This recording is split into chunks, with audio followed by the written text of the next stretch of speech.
Salut les gars, alors le sujet de la vidéo, ça va être de répondre à la question: vaut-il mieux être riche et beau plutôt que moche et pauvre, ou pauvre et moche? Ça marche dans les deux sens les mecs. Vous connaissez la réponse à cette question et je peux vous faire gagner du temps, vous n'avez pas besoin de regarder toute la vidéo. La solution, c'est de se barrer, barrez-vous les gars. Et si vous voulez connaître les raisons pour lesquelles je dis ça, suivez le reste de la vidéo. Donc moi je me présente, c'est Iso, ça fait plus de 10 ans que je suis nomade, surtout en Asie. J'ai mon business en ligne et je fais de l'investissement dans l'immobilier. Donc là, je vais vous expliquer déjà la première raison. Et ça, c'est des preuves empiriques et scientifiques. Ceux qui connaissent la théorie synthétique de l'évolution savent qu'il y a des millions de preuves qui déterminent le fait que nous sommes considérablement déterminés par notre environnement. Nous évoluons en fonction de notre environnement et pas l'inverse. Ce n'est pas nous qui décidons d'évoluer, c'est l'environnement qui nous pousse à évoluer. Nous nous adaptons à notre environnement. Et aujourd'hui, ce qui fait de vous quelqu'un de pauvre et moche, c'est votre environnement. Donc si vous voulez changer ça et passer de riche à beau, vous devez aller où ça? En Asie, barrez-vous les gars. C'est aussi simple que ça. Et je vais vous expliquer pourquoi. Pourquoi je suis moche en France?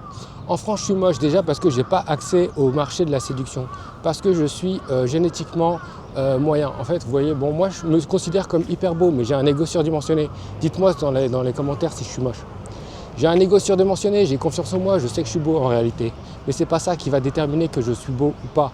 C'est mon environnement social. En France, si je suis moche, c'est que je suis stigmatisé par rapport à ma génétique. Et aussi du fait que je suis quelqu'un de lambda, quoi. J'ai pas de caractéristiques hyper développées qui pourraient plaire à la gente féminine. Surtout que le marché est biaisé, les mecs. À cause du féminisme, le marché est biaisé. Les mecs comme moi, même un peu plus beaux que la moyenne, eh ben, en fait, ils sont considérés comme moches. Maintenant, je vais vous dire pourquoi en Asie, je suis considéré comme beau. Eh ben, pour les mêmes raisons, les mecs. Pour des raisons génétiques. Pourquoi? Parce que regardez là. Vous voyez mon nez? Il est gros. Vous voyez mon front, mes sourcils? Mon front international, comme Rihanna? Eh ben, j'ai un front, j'ai des sourcils et j'ai un nez. Et ben ça fait de moi quelqu'un beau en Asie parce que c'est une caractéristique génétique qui est très très rare. Si t'es moche, c'est pas grave. Parce que comme je t'ai dit, il suffit de 2 caractères génétiques, avoir un nez et des sourcils. Un front international, ça suffit, comme Rihanna. Ah là là. Et en vérité les gars, moi je vous dis la vérité. Je suis hyper beau gosse, je sais ça se voit pas à la caméra. Là je suis moche, dites-moi dans les commentaires si je suis moche. Mais dans la réalité, je suis super beau, je fais 1m86, je vais à la gym. Certes, j'ai un corps assez longitudinal, disons. Mais en réalité, je suis beau gosse. Ok, j'ai un ego surdimensionné, ça pourrait peut-être biaiser. Donc dites-moi dans les commentaires si je suis moche.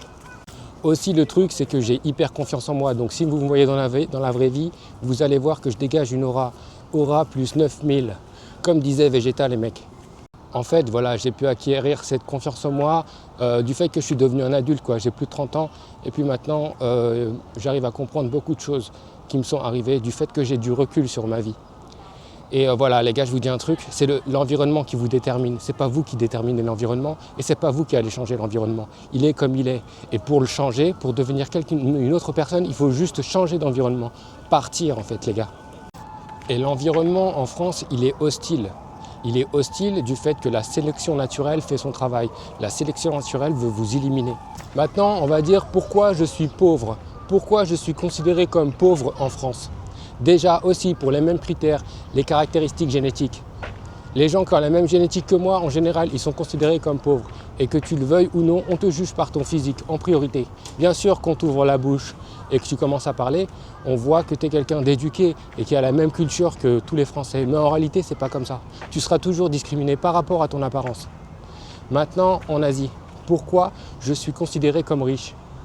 Parce que je profite des années et des années, des centaines d'années de colonisation occidentale. Et je suis considéré comme un occidental, un blanc occidental en Asie. Ce qui fait que de facto, je suis considéré comme riche. On sait que c'est faux les mecs. On sait que les mecs qui se baladent en Asie, c'est tous des pauvres qui se cherchent. Mais la réalité, c'est que non. Le préjugé que les gens ont de toi, c'est que tu es riche. Et tout fonctionne par cela. C'est pas toi qui décides qui tu es. Tu peux te considérer comme qui tu veux. La réalité, c'est que c'est ton environnement qui va décider de qui tu es. Deuxième critère, pourquoi je suis pauvre en Occident? À cause des impôts, les mecs. Moi, je suis entrepreneur. Donc, je me fais taxer à mort. Je me fais tellement taxer que je ne peux pas me verser de salaire, les mecs. Je suis obligé de me payer en dividende. Le fait que je me paye en dividende, ça m'interdit le marché du logement. Je n'ai pas accès au logement. Pourquoi? Parce que pour faire un crédit immobilier, acheter une résidence principale, il faut des CDI, les gars. Déjà, je vous encourage. Si vous avez un CDI, faites une RP et ensuite vous la mettez en location. Je n'ai pas accès au crédit immobilier parce que je n'ai pas de CDI. Je n'ai pas non plus accès à la location immobilière. Pourquoi? Même si j'ai l'argent pour payer plusieurs années de loyer, je ne peux pas y accéder parce qu'en France, les gens ont décidé qu'il fallait un garant et qu'il fallait gagner un salaire 3 fois plus élevé que le montant du loyer. Ça m'est arrivé plusieurs fois de parler avec des agents ou alors des propriétaires, leur dire que je peux payer le loyer cash à l'année en avance et ils m'ont toujours remis à ma place, ils m'ont toujours dit non monsieur, ça c'est pas possible, vous ne pouvez pas faire ça. Je leur ai dit écoutez, je vous donne des garanties, je vous mets des loyers en caution, des mois de loyer en caution, je vous paye tout en avance, tout. Jamais. Ils m'ont dit mais qu'est-ce que tu fais? Ils te remettent à ta place, je suis le fou du village, j'ai proposé une folie. La réalité, c'est que la sélection naturelle veut vous éliminer. L'environnement en France veut vous éliminer de par ce que je suis en train de raconter. On vous met de côté. Même si vous avez de l'argent, vous serez toujours considéré comme pauvre. Il faut le savoir les mecs, ça ne changera rien du tout. En Asie, j'ai accès au logement tout simplement. Je paye un loyer, j'ai un logement. Je ne paye pas de loyer, j'ai pas de logement. C'est aussi simple que ça en Asie. Ça vous prend 10 minutes. Pas besoin de garant. Vous pouvez aussi mettre des loyers en garantie, ça c'est possible. La caution, c'est ça qu'on appelle. Mais en général, voilà, il n'y a pas de souci. Et moi, j'utilise surtout Airbnb. Parce que je fais maximum, disons, 3 mois dans chaque pays. Et tu as plein de Airbnb super stylés, super bien équipés, dans des très bonnes localisations, beaucoup moins cher qu'un loyer à Paris. Ouais les gars, moi je viens de Paris, donc je suis biaisé aussi. Regardez comme c'est magnifique.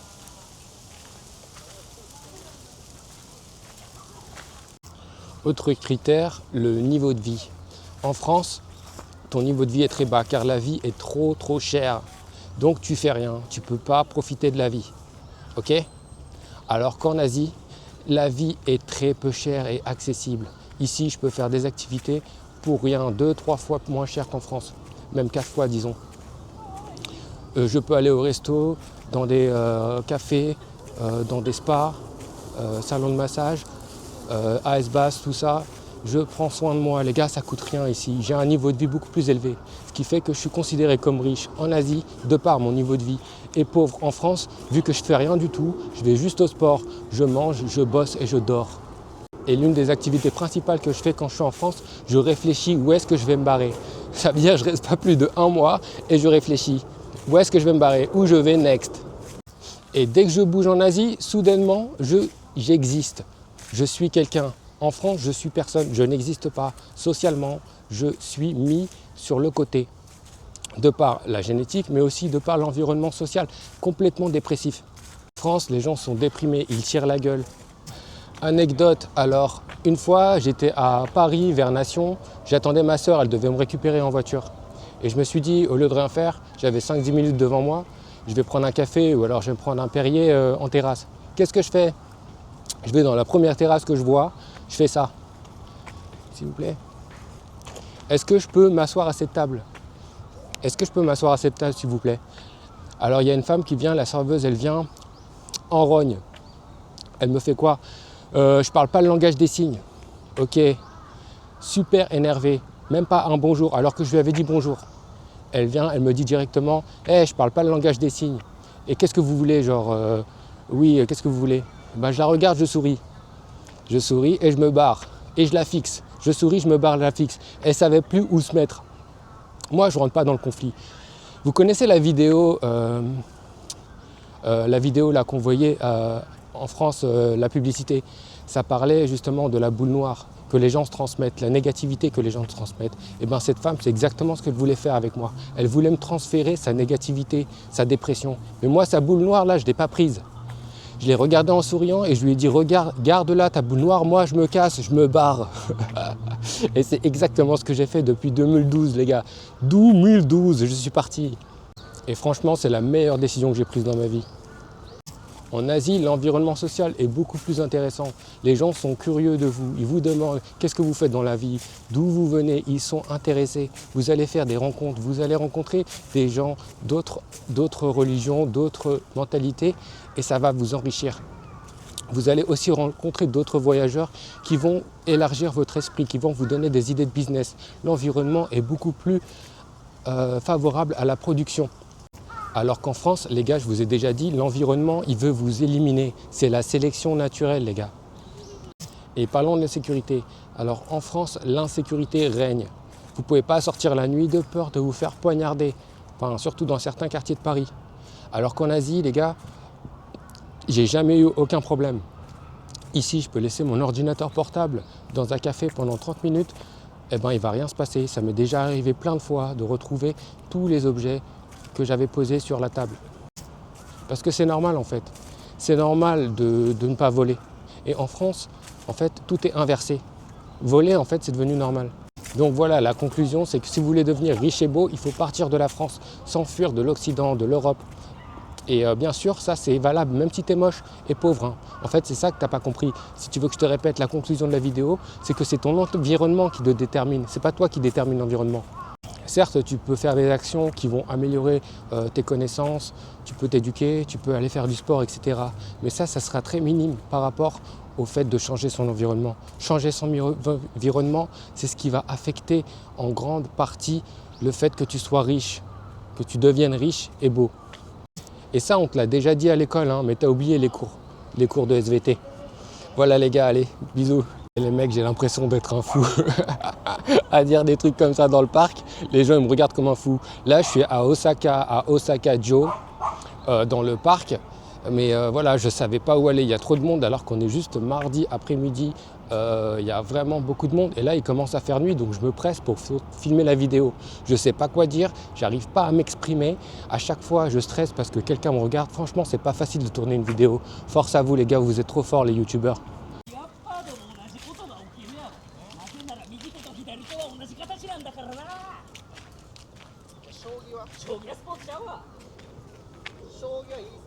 eスポーツでもないわ。でも e スポーツを前の風呂敷に入れて火が開けてみたら将棋なんだ。やっとついて将棋。Voilà les gars, ça c'est Osaka Jo. 左手で指すことで相手に左利きや天才やと動揺させることができるだろう。そんなことで動揺するよね。C'est magnifique, il y a des gars, ils sont en train de s'entraîner au théâtre, je pense.